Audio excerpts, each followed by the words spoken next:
السلام علیکم۔ آج میں بہت ہی امپورٹنٹ مسئلہ جو آپ کے سامنے لے کر آیا ہوں، جو کہ دیوبندیت میں پایا جاتا ہے، مماتی اور حیاتی کا۔ اور اس میں جیسا کہ آپ کو پتہ ہے کہ مولوی منظور مینگل صاحب جو ہیں، شیخ الحدیث ہیں، وہ بڑے عجیب انداز اور بڑی عجیب منطق کے ساتھ اپنا موقف بیان کرتے ہیں اور باتوں باتوں میں تمسخر اڑاتے ہیں اور اگلے کو اتنا بڑا چیلنج دیتے ہیں۔ تو میں نے آپ کی پچھلی ویڈیو میں بھی گفتگو کی تھی کہ انشاءاللہ میں ان کی ویڈیو آپ کے سامنے لاؤں گا جس میں وہ چیلنج کرتے ہیں، اور مفتی عبدالواحد قریشی صاحب جو ہیں، جو موجودہ وقت کے وکیل صحابہ، وکیل جسے کہتے ہیں دیوبند ہے، انہوں نے بڑے اچھے انداز میں ان کی دلیل کا جواب بھی دیا، انہوں نے سمجھایا ہے کہ گفتگو کیسے کرتے ہیں۔ گفتگو کرنے کا علماء کا ایک الگ ہی انداز ہوتا ہے، اور انشاءاللہ انسان کو اپنے جو گفتگو کے انداز میں ہی رہنا چاہیے، کیونکہ مولانا کا جواب مولانا طارق جمیل صاحب تو کبھی دیتے ہی نہیں نا، انہوں نے تو ایک چپ تھانی ہوئی ہے کہ کسی کی گالی کا جواب بھی نہیں دینا۔ لیکن ظاہر بات ہے مولانا منظور مینگل صاحب کا جو جواب ہے وہ مفتی عبدالواحد قریشی نے بڑے اچھے انداز میں دیا ہے۔ امید کرتا ہوں آپ پوری ویڈیو کو بڑے اچھے انداز میں انشاءاللہ دیکھیں گے، سنیں گے اور سمجھیں گے، تاکہ آپ کا ایمان بھی تازہ ہو اور عقیدہ حیات النبی پر بھی آپ کا جو جذبہ ہے وہ اور زیادہ ایمان مضبوط ہو۔ پوری ویڈیو دیکھیے گا۔ اگر آپ کو ویڈیو اچھی لگے تو چینل کو سبسکرائب کریں، لائک کریں۔ ملتے ہیں اگلی ویڈیو کے ساتھ۔ السلام علیکم۔ کہاں سے؟ میں تو مناظر اسلام اسی پر تو ہوں نا کہ میں نے 3 مسئلے رٹا لگائے۔ مجھے تدریس نہیں آتی، میں دنیا کا نالائق آدمی ہوں۔ آپ کے مناظرین حضرات کا یہی حال ہے، سمجھ رہی میں کہ نہیں؟ آپ کے مناظر حالوں کا یہی ہے مولوی صاحب۔ وہ اگر تقلید شخصی، قرات خلف الامام، آمین بالجہر، رفع یدین، ان چیزوں کو چھوڑ کر کے اس کو متکلم اسلام کون کہے گا؟ اس کو شیخ الاسلام کون کہے گا؟ وہ کھائے گا کہاں سے؟ وہ تدریس کی تو نحمیر کی صلاحیت بھی ان لوگوں میں نہیں ہے، تو پھر وہ کیا کریں گے؟ میں تھوڑا سا آپ سے اس لیے کہہ رہا ہوں کہ میرا ایمان ہے کہ الحمدللہ یہ مناظرین یہ مسئلہ سمجھے نہیں ہیں، اور آپ سے میں نے کہا چونکہ آپ بھی مختلف اساتذہ سے پڑھتے ہیں، سمجھ رہی میں ہے کہ نہیں، تو میں نے عرض کیا کہ دونوں شکوں میں سے ایک پر ہاتھ رکھو۔ چارپائی پر ہے جب حل ہوا حی ام میتن،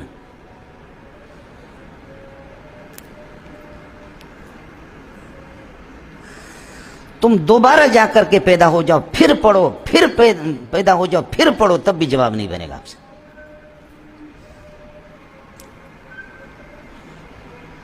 یہ جو قبر میں تو بعد میں تشریف لے کے صلی اللہ علیہ وسلم، سمجھے، لیکن 3 دن جو چارپائی پر ہے اس کا کیا ہے؟ دیکھیں نا، آپ لوگوں میں مدرسین بھی ہے، ایک شک تو متعین کرو، یا تیسری شک کی آپ قائل ہے؟ تو آپ سے گزارش یہ ہے کہ حل ہوا میت ام لا فی ہذہ الایامۃ، ہمارا پیارا صلی اللہ علیہ وسلم جو چارپائی پر آرام فرما رہے 3 دن تک، سمجھے، موت آ گئی بالاتفاق، ان 3 دنوں میں کیا ہے؟ اگر حیات دنوی ہے تو دفن کیوں کیا؟ حیات دنوی ہے تو دفن کیوں کیا؟ اور اگر میت ہے تو 3 دن کے مماتی تو ہو۔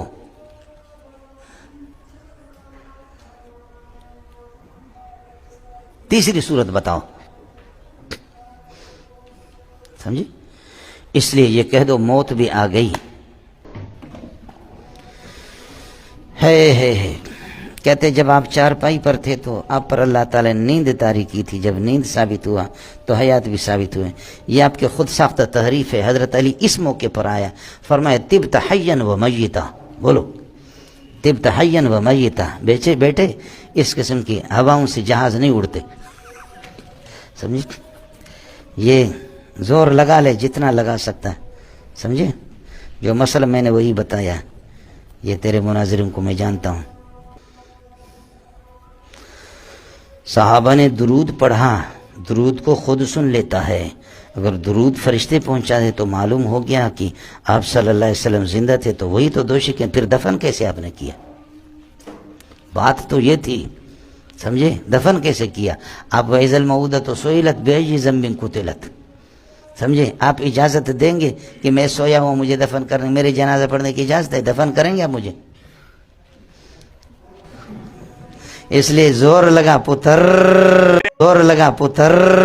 ایک مولوی صاحب کہتے ہیں، اور وہ مولوی صاحب حنفی دیوبندی بھی ہیں، کہ مماتیوں سے تم نہیں بچ سکتے، کیونکہ جب رسول اللہ صلی اللہ علیہ وسلم کی تدفین نہیں ہوئی تھی تو 3 دن رسول اللہ قبر سے باہر موجود تھے، تو ان دنوں میں بھی تم رسول اللہ کو مردہ مان کے مماتی بن گئے ہو، اس حد تک مماتی ہو۔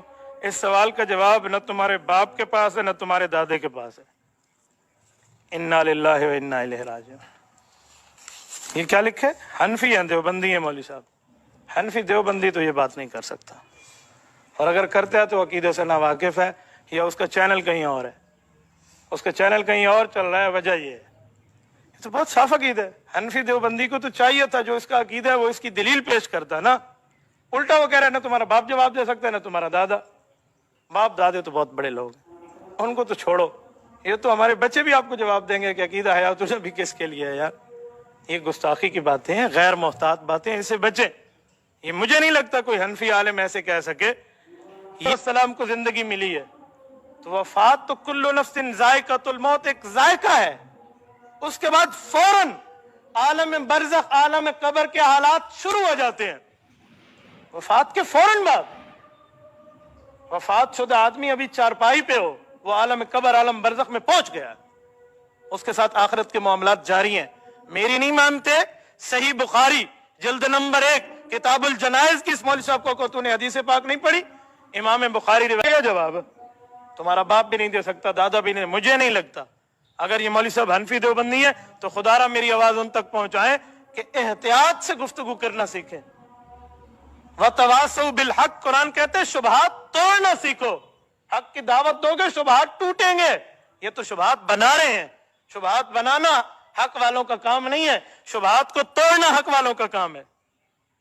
عقیدہ حیات النبی تو ایسا نظریہ ہے، یہ میرے پاس المحند المفند علماء دیوبند کی پہلی اجماعی